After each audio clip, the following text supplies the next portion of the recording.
Nigerians by nature are people of great faith. They are usually vulnerable to religious bigotry and indoctrination. Olufumlayo Odumosu, who later declared that he is Jesus Christ, tapped into this with his dubious mindset and prospered. He was born in 1915 in Ijebu-Ode to Jacob Odumosu. His grandfather was Joseph Odumosu, a famous traditional healer and herbalist. Emmanuel learned carpentry without the privilege of a formal education. He later got a job at the Post and Telegraph Department during the Second World War. In the Post and Telegraph Department, he was an active member of the Workers' Union and took an active part in the workers' strike of 1945, which eventually led to his dismissal from service. Emmanuel then went back to his carpentry business and opened a workshop on Oil Mill Street, Lagos Island. Despite his professionalism in carpentry business, he could not make ends meet and was constantly in debt. There was a time he was jailed for 6 months as a result of charges brought against him by his creditors. Life for him was difficult.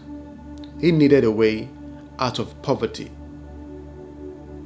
Odumosu attended various Pentecostal churches in Lagos for spiritual breakthrough but found none. In the course of these spiritual adventures, Odumosu claimed that he had received visions and dreams from God that he is a Messiah incarnated of Jesus Christ. To him, this consisted to his spiritual rebirth, and he started holding religious meetings in his workshop. He then established the Universal College of Regeneration, and his early sermons emphasized the duality of the world and self-discipline. In 1952, when he started this ministry, he denounced alcohol, women, and tobacco. With a small number of about 30 people, he encouraged tithe giving to assist the poor, the needy, and the vulnerable in the ministry. In 1954, a wealthy member of his ministry provided a property for him in Ebutimeta, close to the Oyingbo Market, Lagos.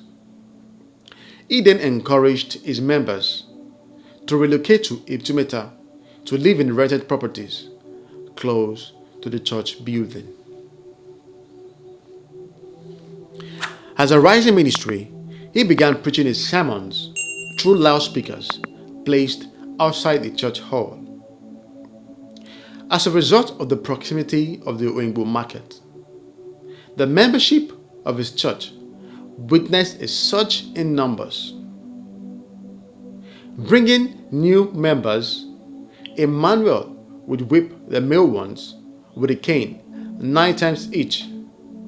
This was a cane rumored to have belonged to his traditional herbalist grandfather. In 1959, he declared himself as Jesus in Ebutimeta, Oyingbo, and began to initiate various business enterprises to form the New Jerusalem. Among these ventures are the Jolly Makers, the Happy Day food canteen, the barber shops, lodging and accommodation facilities. In the 1959 declaration, he proclaimed that he is Jesus Christ, the very one whose second coming was foretold in the New Testament. He said, "He has come, and those who believe in him will have everlasting life and joy." He said he was the missing Trinity, and that he had come to prepare the faithful for the judgment day. This Oyingbo declaration marked the new arrival of a new Jesus in Lagos, Nigeria. Without a formal education or attendance of a theological school, this new Jesus said the Bible had been implanted in him overnight to evangelize to the world. For Emmanuel Odumosu, his declaration as the second Jesus was as a result of the divine revelation straight out of the chambers of heaven. And his mission was to save the people from their earthly worries. He established communal enclaves and asked his followers to forsake their family and come into the New Jerusalem to live with him. Odumosu has unlimited access to the wives of the men in his church, from whom he could choose anyone to satisfy his unquenchable libido. There was an occasion when he married a man's wife so as to punish him for his erratic behavior.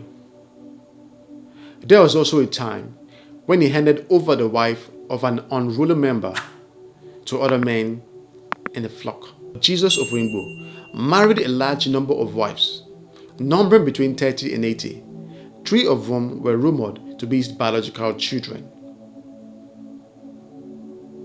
In 1959, Odumosu was criticized about his polygamous nature. He said, "I am not finished with wives yet. I am going to marry many more women. If I am to save the faithful, I must behave like one of them." Jesu Oyingbo, or Jesus of Oyingbo, became very wealthy as a shepherd in a vineyard, and with the transition from being a carpenter to a Jesus figure, he became a very popular figure in Lagos, Nigeria. In 1961, some of his followers fell out with him and disgraced him on the pages of a Sunday newspaper as a fake and a cheat. These followers then went to the police with a complaint that Odumosu had refused to let them have the share of a £50,000 business concern which they had been running with him for several years. When the police searched Odumosu's house, the sum of £5,000 was recovered. To Jesu Odumosu, or Jesus Odumosu, prophethood was a trade. Emmanuel Olufumlaye Odumosu later relocated from his place of worship in Oyingbo, Bitimeta, to Maryland in Ikeja, Lagos. But the name Jesu Oyingbo, or Jesus of Oyingbo, was stuck to him. There was a time while addressing some newspaper reporters, he said, "I have come to enjoy my life, my friend." And in enjoying this life, he amassed stupendous wealth, both in cash and in kind. Emmanuel Odumosu had prophesied that he would never die, but unfortunately, he was gripped by the cold hands of death on January 17th, 1988, at a private hospital in Lagos, Nigeria, where he passed on at the age of 73. To his worshippers, it was unbelievable that their Messiah could die.